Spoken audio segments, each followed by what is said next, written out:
Hi, everyone. I'm excited to welcome...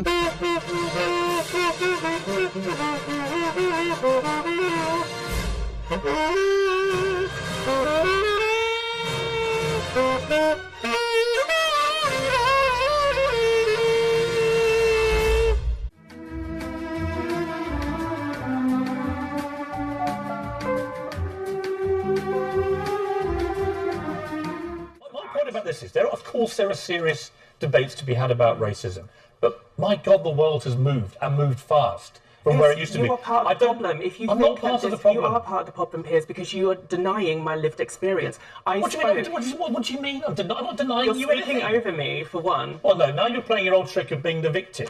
And you played that you immediately came out after you were fired with all the stuff about all the insults you've had and so on and so on. Of course you're going to get insulted. I don't agree with the way they've insulted you, but when you call every white person racist, yes, my mother's well, white. But when you say, I don't have the energy to talk about the racial violence of white people anymore, yes, all white people, when you call us a bunch of violent racists, all of us, we are going to get annoyed. You think the hundreds of thousands of people on food banks in this country, white people amongst them, are privileged? They have more privileges than you? I did not say that. I did a wealthy supermodel?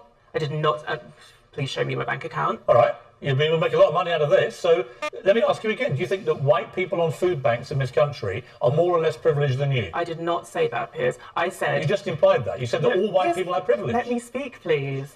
I'm saying that if a person is at the food banks and they're white and there's their counterpart and that counterpart is black, that white person has more of a chance of getting out of that situation than their black counterpart. Where's the evidence for that? Because of white privilege. Really? White people have more access to housing, so poor white people, just to clarify, poor white people have a better chance in Britain of getting out of their poverty than poor black people? Yes. All of them? I feel like I'm up against the wall with you, Piers. No, you're not. What you're up against is somebody challenging you on your public statements, yes, which you've managed to turn into a massive, great story of your poor victimhood. And I'm telling you, now you're sitting here, that I think when you say all white people are racially violent, that is deeply offensive. But wait, there's more. We need to be speaking about what the root of racism, what the root of sexism is. And sexism doesn't come from women. So, of course, it's caused by men. This is a social construct. You don't think women can be sexist? I don't think that women can enforce misogyny. What a load of nonsense. No, because it's all... You don't think any women can be sexist? Women don't uphold the patriarchy, Piers. That is not the case. The patriarchy. What's that? You don't know what the patriarchy is. I do, but explain it. The patriarchy is basically a structure that puts men at the top of power. So... It's not women that enforce the patriarchy. Women don't have anything to... The five most powerful people in this country currently are women. How does that sit with your patriarchy?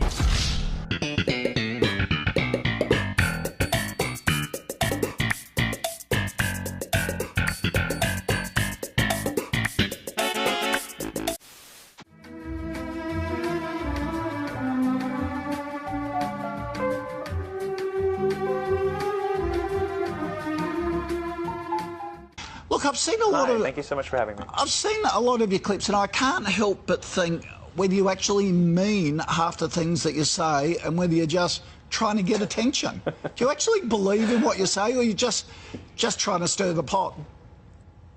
Well, a lot of people have that reaction. A lot of people have that question. I don't know why it should be weird that I don't know why it should be weird that a gay guy would be skeptical or fearful of Islam. I don't see anything strange about a gay person liking the Bible and liking the First Amendment and liking low taxes. I don't find anything odd about me, really.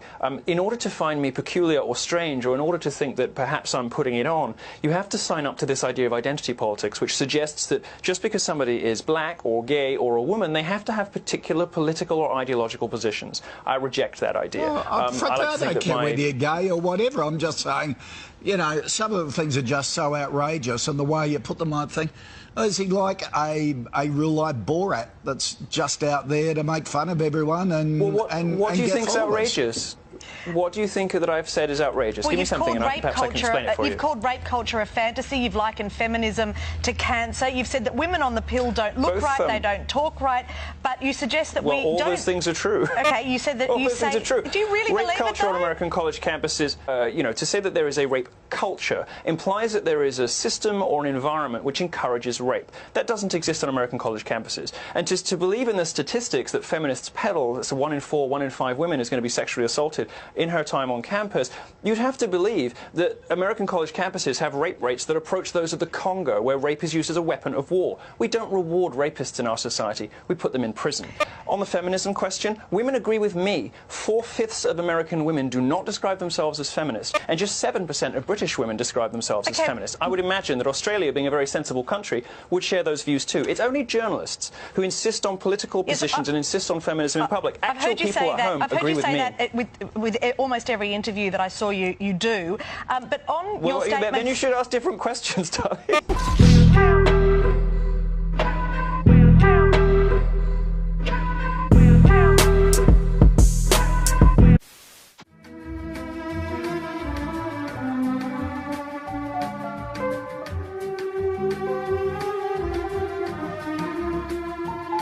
Our generation's moral imperative to take responsibility for what our children learn.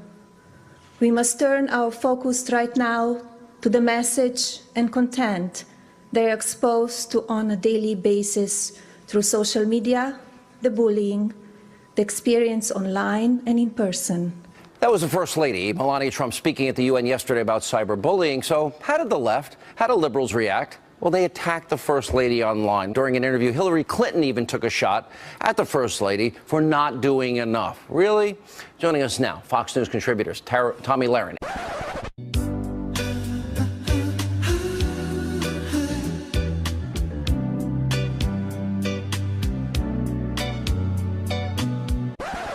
And Jessica Tarlow.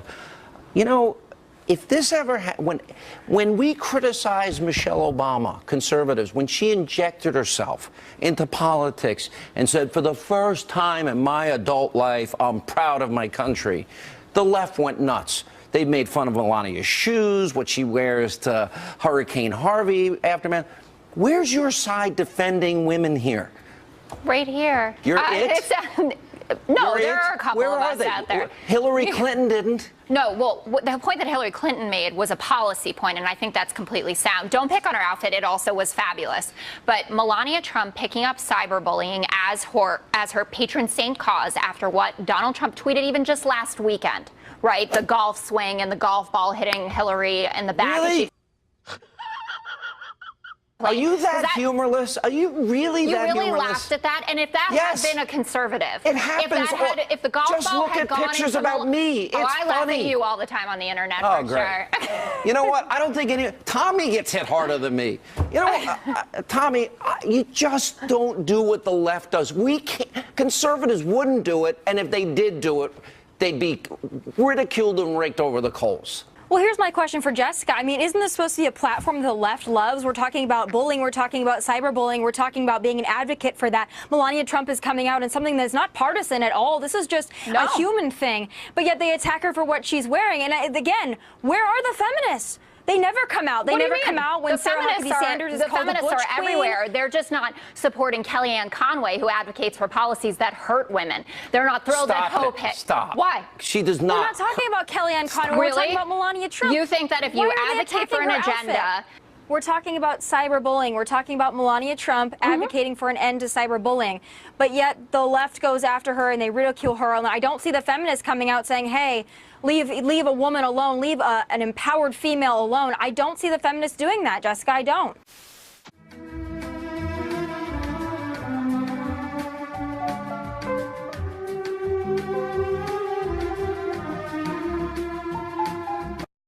What kind of country is modern Britain? No doubt it's a country that likes to think of itself as inclusive, but that depends where you're standing. To me, as a transgender mixed-race person, we live in a deeply racist society. The government's race audit for England identified discrimination against people of colour in many of our institutions, ranging from the police to the justice system to schools. Does this surprise you? It's old news to me and almost a bad joke to identify it now. It's something that we've known for years, but the political will has not been there to deal with it, and I'm not sure it is now. Why should we expect anything else from a country that's built its success on the enslavement of non-white people? It's that continuous cycle of racism that explains where we are now.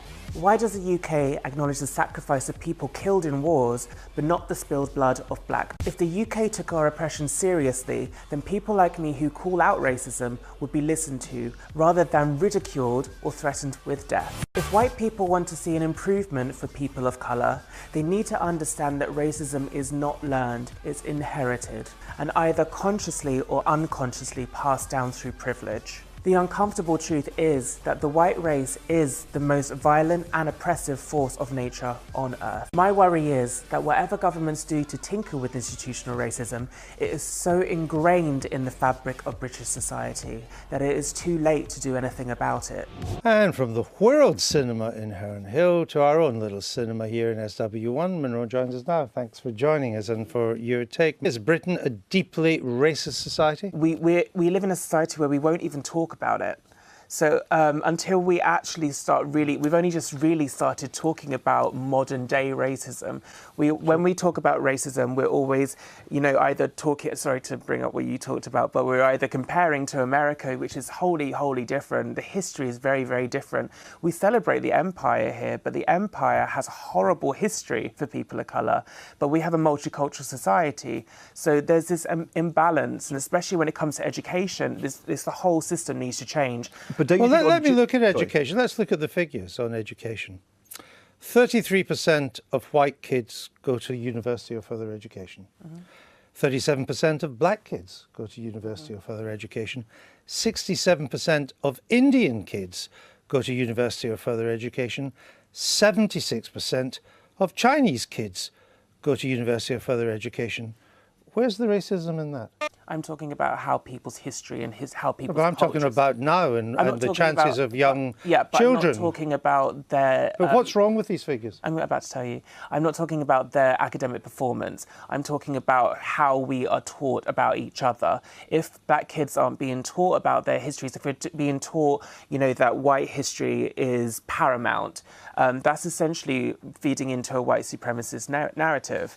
We can't be teaching kids that white is the default, that white people's history is the sole history of this country. We need to be taught about black contributions and other contributions of other cultures within society. But for most people, what racism is and what they'd like to improve is the chances of people getting on regardless of the colour of your skin. That's not just racism, though. I'm talking about the mental health. But it's still quite an important thing. And these figures would suggest that as a country, we're doing reasonably well. No, that's facts and figures. But you think, facts and figures are important.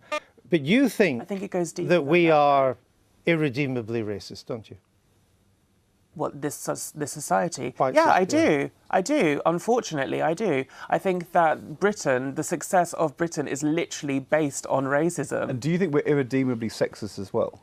100%. But if you take something like gender, I think we are making advances in terms of gender pay. Until all men smashing down the patriarchy, we are going to be on that page. So I think, yes, but we can make progress. I think we can make progress and we can combat it. But if it's irredeemable, you can't make progress. I mean, it's fighting human nature, and humans are flawed. Humans are flawed, but you seem to think that white people are uniquely evil. I didn't say that. I didn't say that individual people are unique. Well, I'm talking about society. No. You said whites are the most violent and oppressive people.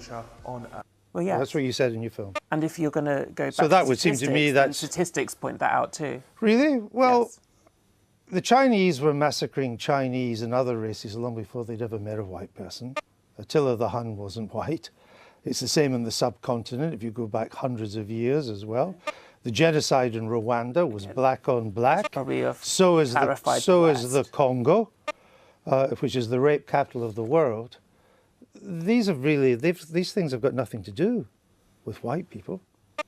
85% of whites in this country feel they belong to Britain. 84% of Asians. 81% of black people. It's not clear that non-white people in this country feel the way you do.